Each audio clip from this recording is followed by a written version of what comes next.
So my name is Ray Black, for those who don't know. I am a singer-songwriter. But before I became Ray Black, I am Rita Aquere.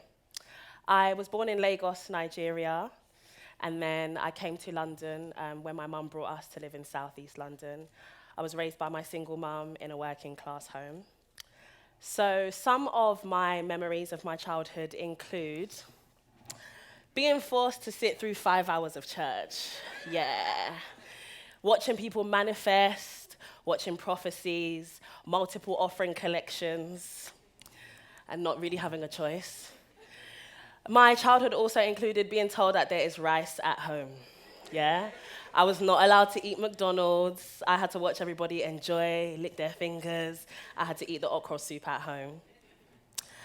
And it also included being told that if I dare open the door for anybody, yeah, I'm in trouble. My mum would always say that social services would come and collect us, and that was it. Our life essentially would be ruined forever. This isn't my mum, by the way. This is a very famous Nigerian actress. Now, thinking back to my childhood and growing up now, it fills me with a lot of joy and a lot of pride about where I've come from. But at the time when I was becoming, an older teenager and becoming a young adult, it actually filled me with a lot of embarrassment, and sometimes made me feel ashamed about where I came from. Is there anyone here who ever felt embarrassed about where they came from or their home life? Yeah, me too.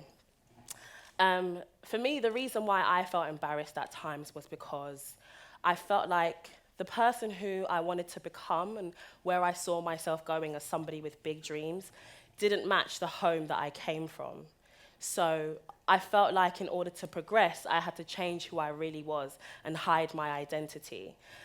So I always had dreams of being a singer when I was really young, but I actually still went down the traditional route of going to university, and I had ambitions of becoming a lawyer or working in advertising, in case music didn't work out. But no matter where I was, whether that was in the meetings with music executives or at my work experience in advertising, I always felt like I never really fitted in. I never felt like I belonged there or there was a place for me. So I decided to just start hiding my identity. And it's interesting because when I was really young, in my earlier childhood, I never felt that way, I guess because all of us, that went to the same school had similar upbringings and similar lifestyles, so I didn't feel any different. But it felt as though the further I advanced in life, the less I saw people who looked like me. So I felt like I had to hide who I really was and change my identity.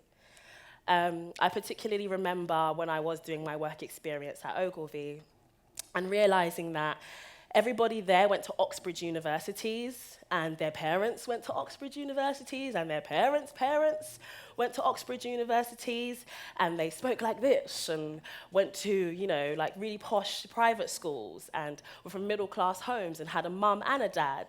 And I just felt like such an outsider that I decided to pretend that I too had this lifestyle, and I came from a similar home. So I'd pretend that I could relate and that I listened to rock music and I loved Oasis and Radiohead and all of that when I definitely didn't. And I pretended as if I wasn't amazed at their lifestyles and how they would go on these incredible holidays with their families to Costa Rica or Japan or whatever, whereas me coming from my council home just definitely couldn't relate whatsoever. And I felt the same as well in my musical journey.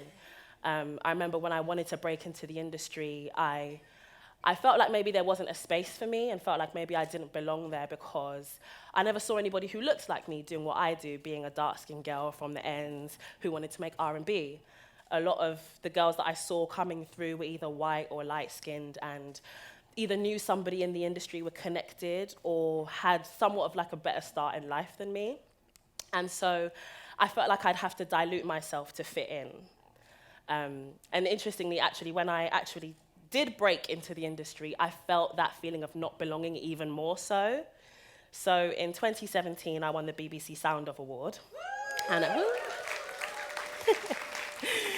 yeah, that was an amazing time in my life. That was such a big achievement for me, and genuinely it changed my life so much. But I just remember that at the time when I won it, every single like interview I did or every article I read about it just spoke about the prior people who would won as well. And all I was hearing was like Adele, Jessie J, and Sam Smith, and Ellie Goulding.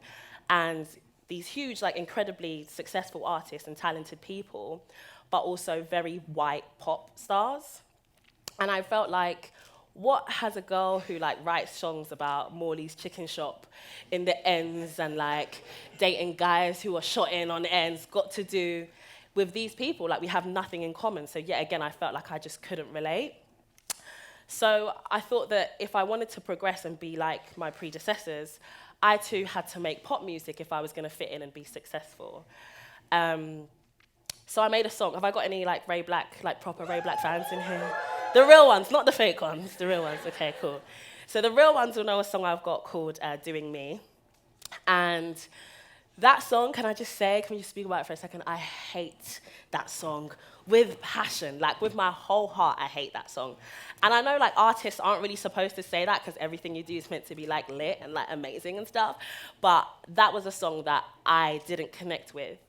And people are always telling me like they want me to perform it at whatever show they're coming to. And like every time I go online, I'm seeing people like, that's my mood and what's not. And I just don't connect to it. And I'm not ever going to perform it again, to be honest, because for me, it reminds me of a time in my life where I was trying to be somebody else. So how the song came about was I had a session with a really, really successful producer who had hits with Sam Smith. And I thought, right, this is it. Cool. I'm going to make a song that's pop. It's going to be catchy. It's going to be like lit. Cool. Got into the session and I just made a really, really like basic, catchy hook. And it goes, I'm just doing me. I'm just doing me, me, me, me. Why don't you do you? That's what you should do, do, do, do. And I thought, yeah, gone clear. Gone clear. The white people are going to love this one, yeah? They're going to eat it up. That's it. We're going straight to the charts. So I was proper gassed. Like, okay, cool, I've got this. We shot a video and everything. The video didn't come out, by the way, because it was so pop and so, like, middle of the road and not me. I was like, nah, everyone in the end is going to, like, mock me if I put this out. So we literally just released a single. And it really did what man thought it was going to do, innit? The song didn't really bang like that. The song it didn't fly off the shelves, yeah? And for me, that was such a learning curve because I now felt like, okay, I've compromised myself and compromised my sound to fit in.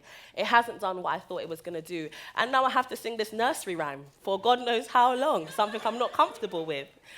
And I thought, you know what, no, that was a turning point for me. And I felt like I need to release something I love and I'm comfortable with so that whether it does good or doesn't do good, I at least love it.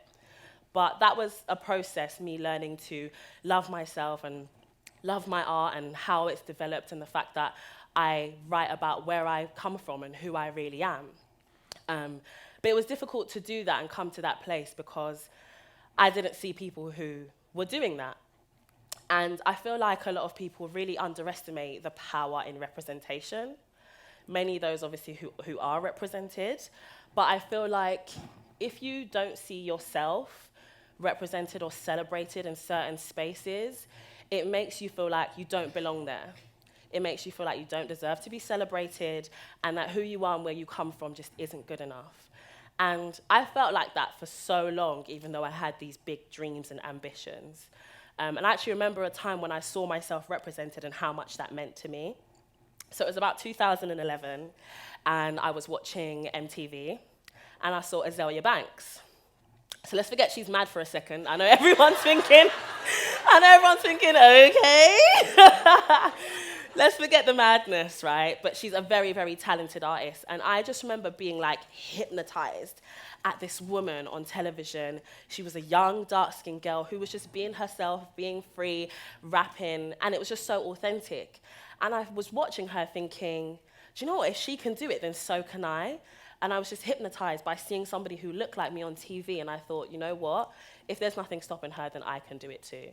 And I think for me, that was the beginning of me like accepting myself and accepting my art and where I come from, my history. And now I've actually become a totally different person where I've gone from being somebody who like hated having to eat the rice at home to now I'm like a full-fledged auntie who like makes pounded yam. at home for myself. And I've gone from like hating having to sit through those 5-hour church services to being somebody who like claps their hands violently when they pray. I don't know if you know those people. That's me now at home. But it was a process, and I felt like it took time for me to get there. And I wish that a younger me knew that the things that make me different are where I come from and are how I've been raised and how valuable that is, whether that was in the corporate sphere where, because I was cool in the office and I came from the ends, I had a different opinion that other people didn't have and valuable things in certain conversations to say, and realizing that in my music, what people actually wanted to hear was my story and where I come from, and that was what was different about me. So I made a list of 5 things I would tell my younger self. Do you like it? That's me, that's my younger self. So thing number 1 is that black culture will become mainstream culture. Whether it's our braids, our African print, our African music, right now we are the commercial. People are always emulating our style, our music, our fashion. Number 2, if you keep on straightening your hair, it will fall out, and you don't need to perm your hair to look like the white women on TV. And actually, that having an afro that defies gravity is pretty cool. So, thank you. So number 3, which I hope a lot of people, if you are from Peckham here, you can relate to, but there is nothing wrong with the way you speak. You don't sound ghetto, you're not hood, you have an accent, and everybody around the world has an accent. 4, being able to speak your mother tongue is actually such an asset, mainly because it means that you can have private conversations in a public space. Essentially, you can gossip about the person next to you and get away with it. And 5, I wish I could have told my younger self that having responsibilities as a young person, looking after my brother at home, is a bit embarrassing and annoying, but actually it made me very responsible and made me grow up and be an independent person quite young that I now can appreciate. So when I was asked to do this TED Talk and I was told the topic was far from home, I didn't really know how to approach it because I thought maybe I'd have to speak about Nigeria or the UK being my home, and I've never felt like either of those are truly who I am. So it made me just think about what home means to me. And to me, home is your identity. It rears you into becoming the person you are, into your final form. And I wanted to be so successful so bad and leave the ends and leave the struggle so badly that I felt like I had to hide my identity and leave that behind. But I wanted anybody in here who has goals or big ambitions to know that no matter how far from home you go, no matter what room you enter or what people you meet, that when you leave home, you really don't have to leave yourself behind. Thank you.